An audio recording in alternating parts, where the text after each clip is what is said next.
Alright, go back to the main screen. Then there is Bluetooth audio. I have it enabled.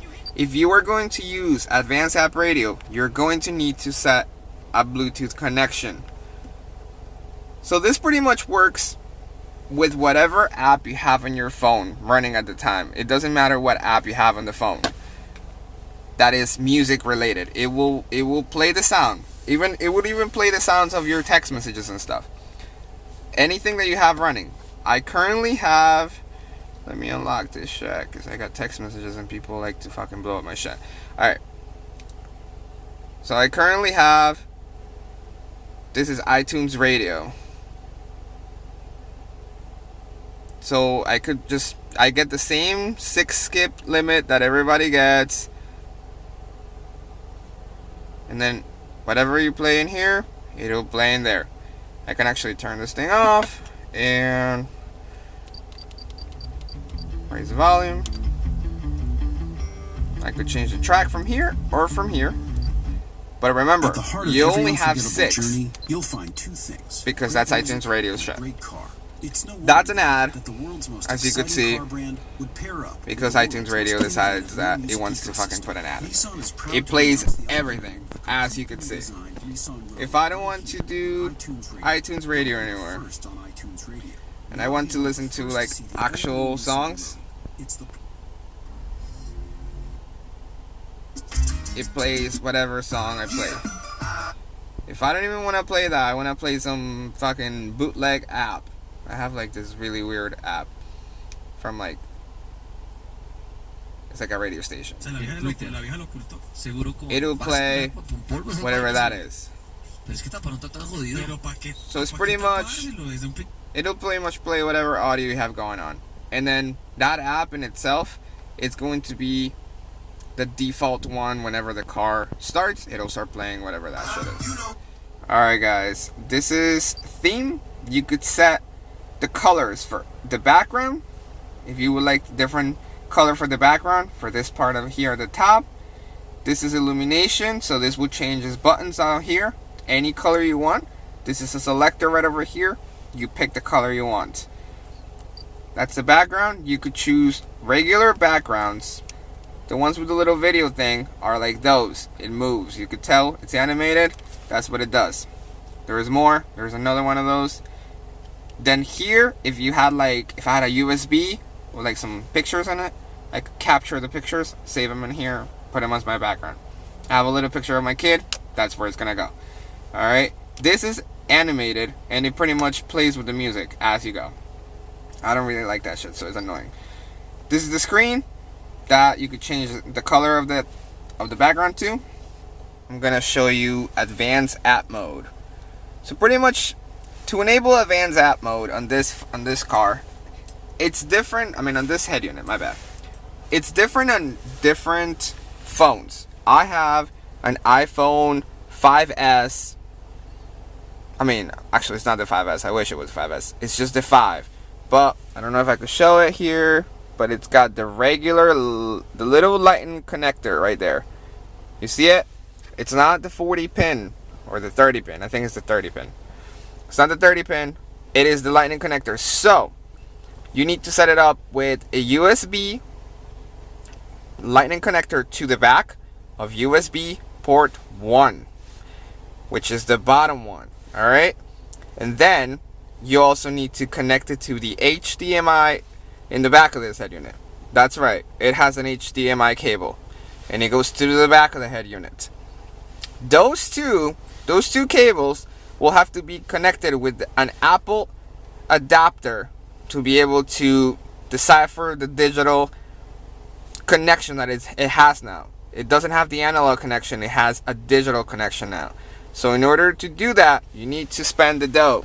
I would honestly splurge and buy the official one, the Apple one. It's $50, but it does the best job. So I ran it through the back of this console around here. Well, it's like tied up through the back of this shit. Anyway, it goes through the back of this console. It goes right up here. I routed it so that you could see it right up here. Let me see if I have a little flashlight here. So as you could see, there is the HDMI, and then there's the lightning connector, That's the adapter right there. 50 bucks for the little piece of shit. But it works. Those two get joined and they come into this last one over here. That one goes to your phone. As you can see, it'll charge it. Just leave it right in the thing. Doesn't really do anything. And then it doesn't really do anything, but to enable it, once you first connect it, what you do is you plug that shit in. You have to set pretty much, you have to go to here to system, and you have to change that iPhone digital. You see, this is the instructions that it'll give you. Because when you first connect this, it'll say other, not digital. It'll just say other. And you'll have that USB 1 enable for just music, but there is no app radio or app connections going on. And that sucks. So, you gotta make sure that you set it to that connection, that digital connection that it says right there. For that, you have to have Bluetooth enabled, and you have to have all this shit hooked up to your car. Mine is pretty much all set. So I just hooked it up, go back to the home screen, and then at this point, pretty much, that, you see how it enabled it? All you gotta do is you tap that in there.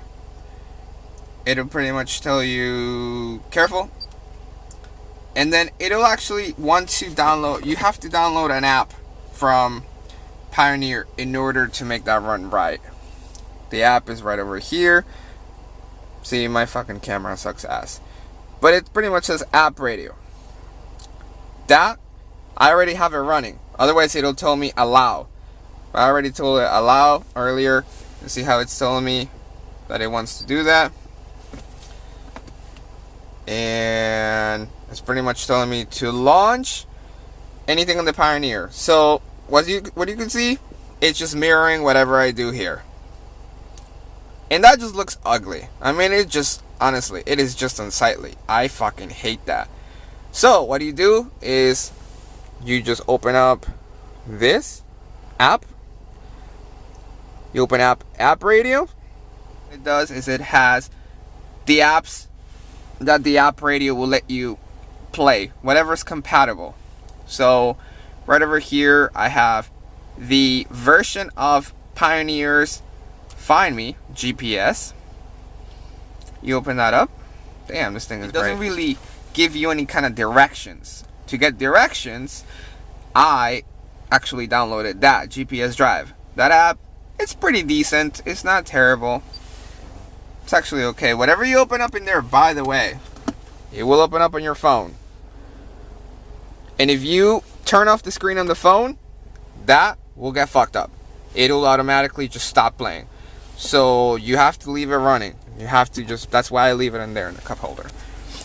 Alright, so that's pretty much what it's trying to tell me. This is the app. It uses Bing Maps. It's okay. The app, which is 99 cents. And it's pretty much free.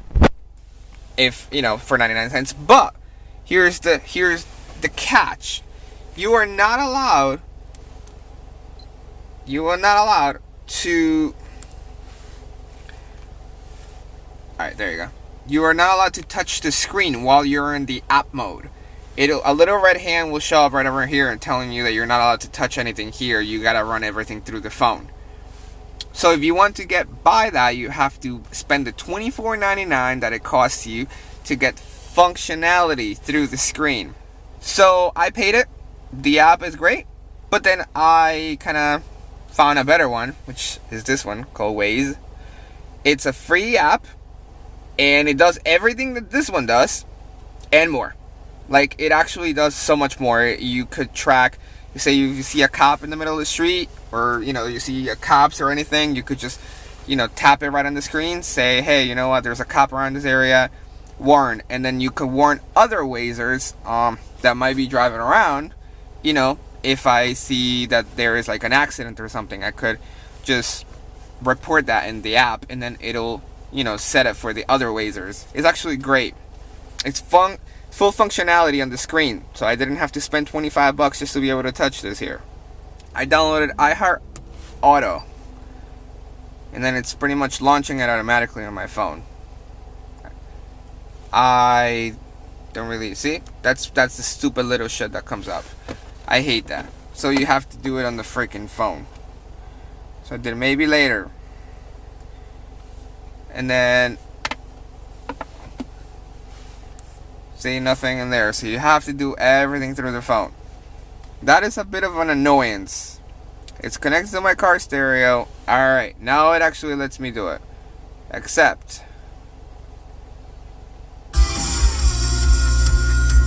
just because that was the demo. And this is what it's gonna show you right there. Alright. You could do thumbs up, thumbs down. You can scan. This is a local station. But if you want to like find, you know, something in particular, stations near you, the home screen where all the HD radio options are. So I could press it twice and take me there. Press that twice there. Sound's still playing. And press that again, takes me there. If I press mode, it takes me to a different version of sound. If I press mode again, it'll take me back to app radio mode. Pretty much app mode is anything that is being played or done through app radio mode. It's within its own little sector. It's like protected. You cannot interact with anything else outside of the stereo. So for example, I want to launch this. I could listen to some music and I could get like addresses and stuff, but I am not allowed to listen to my HD radio, for example. You can't do that. YouTube, for example, you see how it's showing the screen? Whatever I'm doing on the phone, it does it on the screen. I like, for example, this videos. So it doesn't matter what I do in here. But see how it mirrors the screen normal if I have it upright? So the trick is pretty much to turn the phone and then you use the screen. If you don't turn the phone, it goes right back to normal. So turn the phone. And that's why the phone goes perfect in that little tiny hole. Because I just closed the little flap. And, you know, if I'm with like someone in the car, they could be watching Netflix movies, whatever the fuck movies, and it will be great. So pretty much that's the review on this Pioneer stereo. The app radio, it works. It's pretty decent. I'm not gonna lie to you. It has its bugs. Actually, it has quite a few bugs. It's a 2013 head unit, so it's gonna work right with your iPhone 5. Not a lot of head units will work right with iPhone 5. If you press the eject button, you get options. You could either get the disc out. This is for the SD card out. This one will detach the faceplate. This comes right off, and you could take it off in case you're into like a bad neighborhood. This motorizes the screen in case you get like a lot of glare. I got it on the first one. So say for example I want to take the SD card out. SD card lives right there. What you gotta do, you press it, comes right out. CD's right on top. Whenever I'm done, all I gotta do, just press the little eject button. It closes right up. Oh yeah, this is the Bluetooth thing. I have the Bluetooth turned off now, but if I was to have it, you just press that. You can make phone calls with this button. You can, you know, turn that off. There's a little microphone that I have right over here. I ran it through the back of the steering column, then I ran it through the back of here. You could, if you hold this button pressed, it'll try to do the Siri, you know. It'll activate Siri, so you could do whatever the hell you need to. You could press, you know, hit like Siri next. I'm explaining shit here. Alright, hope you enjoyed it. It's long as hell. Hope you like it.